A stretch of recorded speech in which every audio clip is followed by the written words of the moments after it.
This all leads to Pete Alonso, who you just think in this series, game two, coming out of the box, he trips over his own back.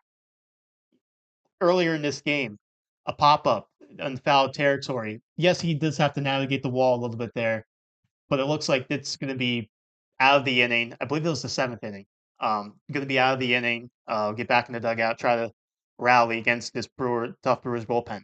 He drops it. Thankfully, it didn't really amount to anything because Edwin Diaz was able to shut it down. But it was just a microcosm of what the last few weeks have been like for Pete Alonso, a guy who desperately needed to get a big hit.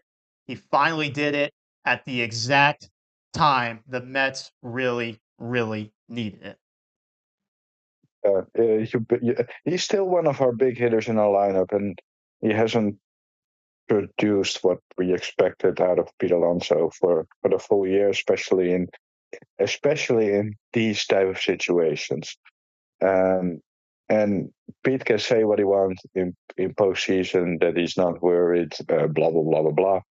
I think I see what he's trying to do there. I understand what he's trying to do there, but there's definitely pressure on Pete Alonso. There's no, um, I mean, it's no other explanation that this is the year that Pete Alonso has his worst year.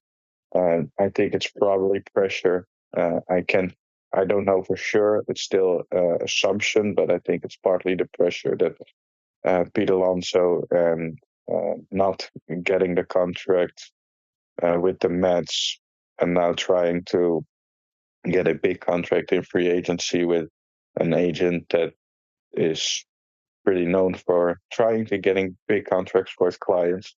Um, but that's all. Luckily, that's all not for this episode. That's luckily we he was the guy that turned that episode and that talk for later. Huge hit, probably his biggest hit as Met. Yet, obviously, in the situation that we are in, we have said that Pete Alonso. I think it was.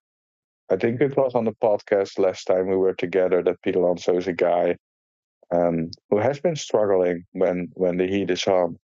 Um, but the reaction said that it it really he really needed it, um, and the Mets needed it against arguably maybe after Emmanuel Clase, maybe the second best closer in the game at that spot on the road with a two runs down in a do or die game.